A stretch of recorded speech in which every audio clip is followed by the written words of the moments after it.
today's edition of The Teacher's Beat. I'm your host, Jennifer Tessier, and today's topic is how many ways you can say development, an ESL guide to ELA learning. Our first guest today is Dr. Linguistic, the award-winning author for her book, Listen, We're Speaking. Hello, Dr. Linguistic, and thank you for joining us today. Thank you so much for having me. I am so happy to be here. The pleasure's all mine. Now, Doctor, will you tell us a little bit about your book? Absolutely. Although I'm sure all the listeners who are eagerly listening have their books in hand. Well, I suppose, but nevertheless, a refresher is always useful. Then I digress. The book's focus is on the variety of teaching techniques that should be focused in a classroom and are simply far too often neglected. Oh, I see. You mean, you remembered? Right. Yes, of course. Now, to complement our discussion today, we have Sarah, our correspondent, who's been spending the week observing an ELA classroom in the School of Boredom. Sarah will be interviewing Miss Terry Blytard, a Cycle 1 teacher who has many questions on how she can improve her teaching so her diverse class of pupils can learn together. Hi Jennifer, today has been an interesting day and Miss Terry Blytard is here with me with some pressing questions for Dr. Linguistic. Ms. Blytard, how do you feel about the ELA teacher's role as facilitator of social and cultural issues within the classroom? Well, I just don't understand how I'm supposed to get through all the material when we're supposed to be talking about cultural experiences in the classroom. Do you often use text with your students' first languages in mind? Well, the thing about a French immersion school is that our students are quite diverse. Some speak mostly French at home with a mix of foreign languages, and others mostly English. So I tend to use standard literature and try to modify it to address all levels. And how do you do that? Well, I often allow my students to collaborate on projects together. Many of my colleagues suggest limiting these group activities, but students who are less familiar with the language ask too many questions, and I try to keep them on track by providing them with the most simplified answer possible. However, my students don't enjoy this. Why do you think that is?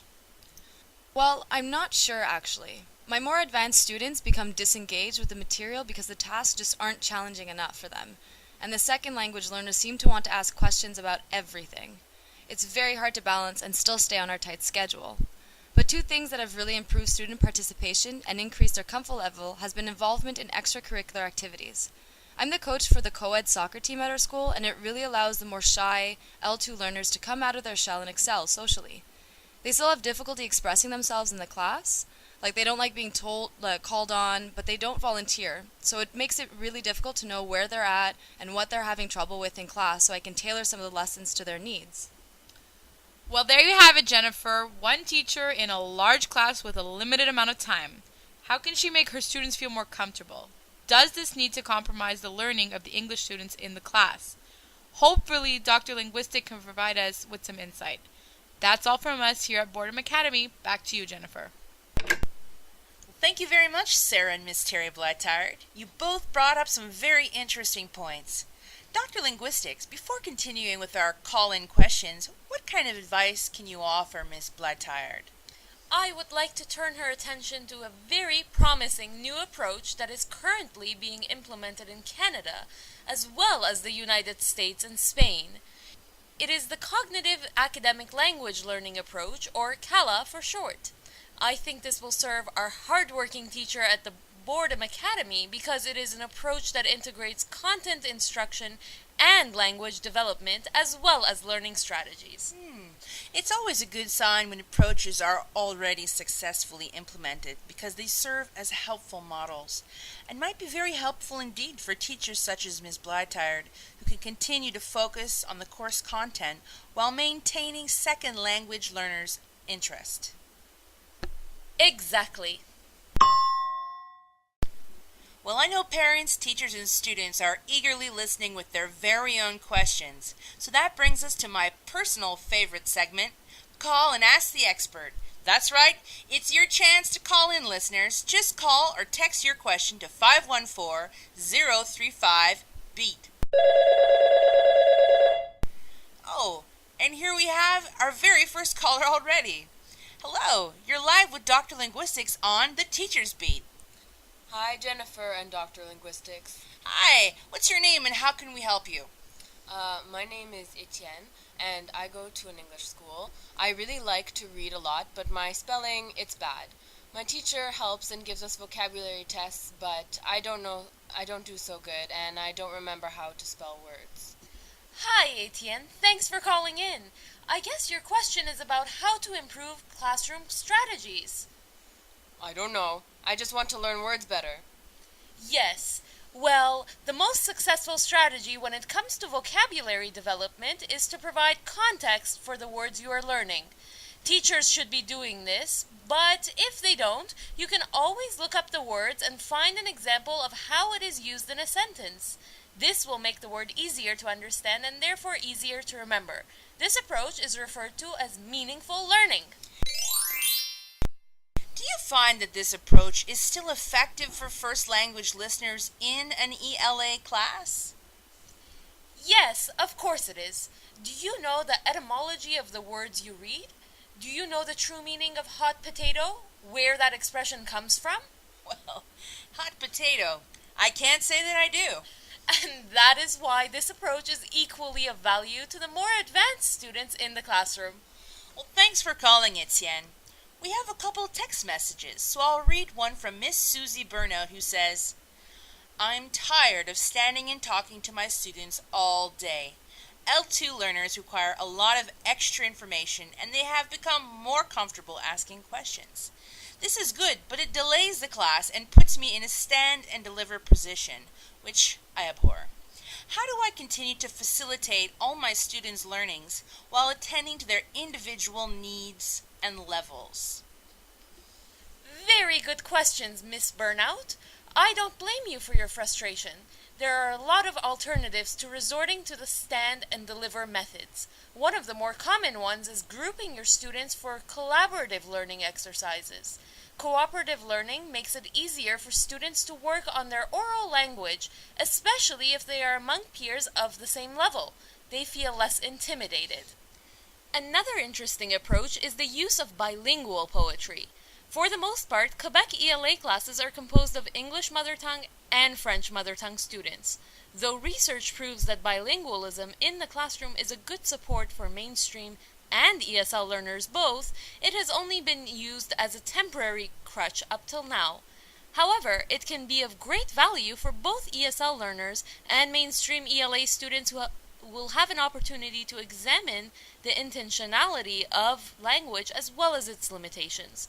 Literacy has a role in maintaining diversity, and it's important that teachers know that and perpetuate an intercultural perspective rather than a monocultural or, God forbid, Eurocentric perspective. Great points. I never thought of using bilingual poetry. I'm sure that's especially easy to find among Quebec poets.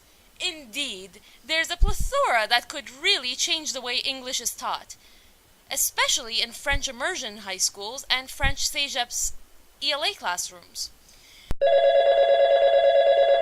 Oh, here's another caller waiting to ask their question. Hello, you're on the air. Hi, Dr. Linguistics, and hi, Jenny. My name is Marcy.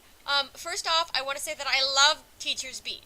As I was completing my Maddle degree at McGill, I learned a lot from the show and the discussion it generates. Oh, well, thanks, Marcy. That's always so nice to hear.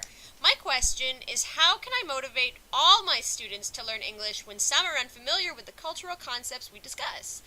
I want to generate discussion, and I think having multicultural classroom is a great opportunity to discuss some of the more complex issues. Is this too advanced for the L2 learners? Well, hello, Marcy. Good question, and I'm glad you haven't given up on the multicultural potential your class holds. Part of the CALA method I discussed before is finding ways to make your students have control over their own learning. For example, giving them a self-checklist to evaluate themselves is a great way to clearly communicate your expectations and for them to understand what it takes to achieve them. There are 3 major strategies worth implementing here. Do I have time to explain them, Jenny? Well, for you, Dr. Linguistic, there's always time. Go ahead. Oh, that's so very sweet. Oh, well, yes, right, of course. What I was saying, dear Marcy, is that you might want to look into 3 strategies. The first are metacognitive strategies, which means the students set a goal for themselves and assess their performance once it has been completed. This allows them to be reflective and supports meaningful learning. The second strategy is cognitive. This involves things like the bilingual poetry, where students are provided with opportunity to make connections between their native and learned language, so as to facilitate the linguistic transfer. And finally, the social and affective strategies, which include peer-to-peer work, positive self-talk, and encourage students to ask questions and clarify if they don't understand. Thank you so much! Thank you, Marcy. We still have Miss Blytard and Sarah on the line with us. So do you think the CALA approach will apply to you and help you meet your diverse class's needs? Yeah, I think it can. I'm just unclear on what exactly that would entail. Are there specific activities you would recommend? Oh my dear, how much time do you have? In all seriousness, I can definitely recommend some successful approaches. There is a 5-stage cycle used in CALA programs. Would you like me to go through them? Oh, that would be so amazing. Thank you. It's my pleasure. First, there is the preparation stage. This means using discussions about students' learning backgrounds, including their prior knowledge of learning strategies. This can be done in a large group or smaller groups, depending on the students. Through this process, students have a chance to speak in their native language and use their familiarity of their cultures. The second step is presentation, which basically means role modeling, how to engage with written and spoken language so they find it easier to imitate. The third is practice, which is really quite self-explanatory and allows students to internalize and solidify their language learning. Evaluation is the fourth and arguably the most important, but there are many forms that evaluation can take, including debriefing discussion, learning logs, checklists of content, open-ended questionnaires, and it goes on.